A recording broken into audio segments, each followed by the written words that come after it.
നമസ്കാരം, എല്ലാവർക്കും സ്വാഗതം ഡെയിലി ന്യൂസിലേക്ക്. നാളെ 2025 സെപ്റ്റംബർ മാസം 17-ാം തീയതി ബുധനാഴ്ച ദിവസം. നാളെയും വരും ദിവസങ്ങളിലും പൊതുജനങ്ങളെല്ലാവരും ശ്രദ്ധിച്ചിരിക്കേണ്ട എല്ലാവരുടെയും അറിവിലേക്കായി വളരെ പ്രധാനപ്പെട്ട 5ഓളം അറിയിപ്പുകളുടെ വിശദ വിവരങ്ങളാണ് ഈ ഒരു വീഡിയോയിലൂടെ പങ്കുവയ്ക്കുന്നത്. ഓരോ അറിയിപ്പുകളും വളരെ പ്രാധാന്യമുള്ളതാണ്. അതുകൊണ്ട് തന്നെ വീഡിയോ മുഴുവനായും ശ്രദ്ധിക്കണം. മറ്റുള്ളവരിലേക്കും ഈ ഇൻഫർമേഷൻ ഷെയർ ചെയ്തെത്തിക്കുവാനും നിങ്ങൾ മറക്കരുത്. സർക്കാർ അറിയിപ്പുകൾ യഥാസമയം ലഭിക്കുന്നതിന് വേണ്ടി വാട്സപ്പ് ഗ്രൂപ്പിലും ജോയിൻ ചെയ്യുക. അപ്പോൾ നമുക്ക് വിശദമായിട്ടുള്ള അറിയിപ്പുകൾ എന്തൊക്കെയാണെന്ന് നോക്കാം. ഒന്നാമത്തെ അറിയിപ്പായി പങ്കുവെക്കുന്നത് രാജ്യത്തെ കോച്ചിംഗ് സെന്ററുകൾക്ക് മാർഗനിർദ്ദേശങ്ങൾ കേന്ദ്ര സർക്കാർ പുറത്തിറക്കിയിട്ടുണ്ട്. 100% ജോലി സാധ്യത, 100% വിജയം തുടങ്ങിയ വ്യാജ അവകാശവാദങ്ങൾ പ്രചരിപ്പിക്കുന്ന കോച്ചിംഗ് സെന്ററുകളുടെ പരസ്യങ്ങൾ നിയന്ത്രിക്കുന്നതിനുള്ള പുതിയ മാർഗനിർദ്ദേശങ്ങളാണ് കേന്ദ്രം പുറത്തിറക്കിയിട്ടുള്ളത്. ദേശീയ ഉപഭോക്തൃ ഹെൽപ്പ് ലൈനിലൂടെ ലഭിച്ച പരാതികളുടെ അടിസ്ഥാനത്തിലാണ് ഈ ഒരു നടപടി. സെൻട്രൽ കൺസ്യൂമർ പ്രൊട്ടക്ഷൻ അതോറിറ്റി തയ്യാറാക്കിയ അന്തിമ മാർഗനിർദ്ദേശങ്ങളാണ് പുറത്തിറങ്ങിയിട്ടുള്ളത്. CCPA ഇതുവരെ 54 കോച്ചിംഗ് സെന്ററുകൾക്ക് നോട്ടീസ് നൽകിയിട്ടുണ്ട്. 54.60 ലക്ഷം രൂപ പിഴ ചുമത്തുകയും ചെയ്തിട്ടുണ്ട്. കോച്ചിംഗ് സെന്ററുകൾ വിദ്യാർത്ഥികളിൽ നിന്ന് ബോധപൂർവം വിവരങ്ങൾ മറച്ചുവെക്കുന്നതായി കണ്ടെത്തിയിട്ടുണ്ടെന്നും ഇത്തരം കോച്ചിംഗ് സെന്ററുകളെ നിയന്ത്രിക്കുന്നതിന് വേണ്ടിയാണ് പുതിയ മാർഗനിർദ്ദേശങ്ങൾ പുറത്തിറക്കിയിട്ടുള്ളതെന്നും ഉപഭോക്തൃ കാര്യ സെക്രട്ടറി വ്യക്തമാക്കി. സർക്കാർ കോച്ചിംഗ് സെന്ററുകൾക്ക് എതിരല്ലെന്നും എന്നാൽ പരസ്യങ്ങളിലൂടെ ഉപഭോക്തൃ അവകാശങ്ങളെ ഹനിക്കാൻ പാടില്ല എന്നും അദ്ദേഹം കൂട്ടിച്ചേർത്തു. പുതിയ മാർഗനിർദ്ദേശപ്രകാരം കോച്ചിംഗ് സെന്ററുകളിലെ കോഴ്സുകളെയും കാലാവധികളെയും കുറിച്ച് തെറ്റായ അവകാശവാദങ്ങൾ ഉന്നയിക്കാൻ പാടില്ല. കൂടാതെ ഫീസ് നിരക്കുകൾ, ഫീസ് റീഫണ്ട്, തൊഴിൽ സാധ്യത, ശമ്പളം എന്നിവയിലും വ്യാജ വാഗ്ദാനങ്ങൾ പാടില്ല എന്ന് നിർദ്ദേശമുണ്ട്. വിജയിച്ച വിദ്യാർത്ഥികളുടെ പേരുകളോ ഫോട്ടോഗ്രാഫുകളോ രേഖാമൂലമുള്ള സമ്മതമില്ലാതെ കോച്ചിംഗ് സെന്ററുകൾക്ക് ഉപയോഗിക്കാൻ സാധിക്കില്ല. നിരവധി വിദ്യാർത്ഥികൾ കോച്ചിംഗ് സെന്ററുകളുടെ സഹായമില്ലാതെ UPSC പ്രിലിമിനറി, മെയിൻ പരീക്ഷകൾ പാസ്സാകുന്നു.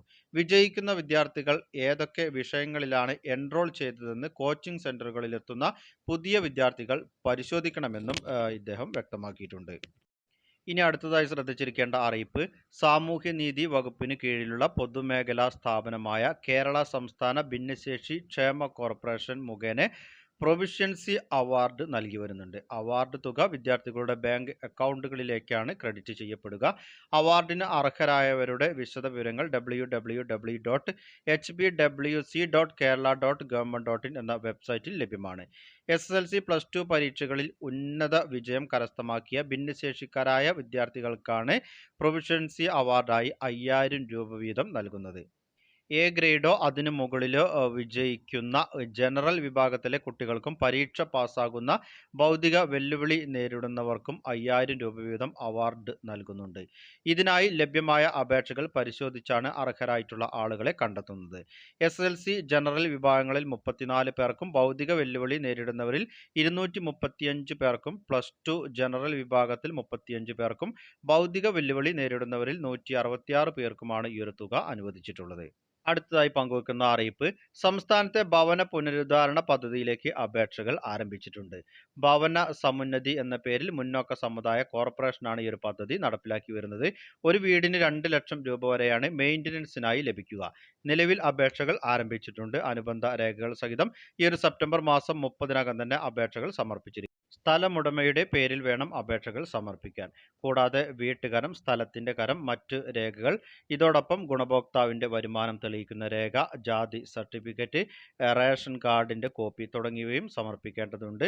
ജനറൽ വിഭാഗത്തിലെ വ്യക്തികൾക്കായിരിക്കും അപേക്ഷ നൽകാൻ സാധിക്കുക. കൂടാതെ 4 ലക്ഷം രൂപയ്ക്ക് താഴെ വാർഷിക വരുമാനമുള്ളവരും ആയിരിക്കണം.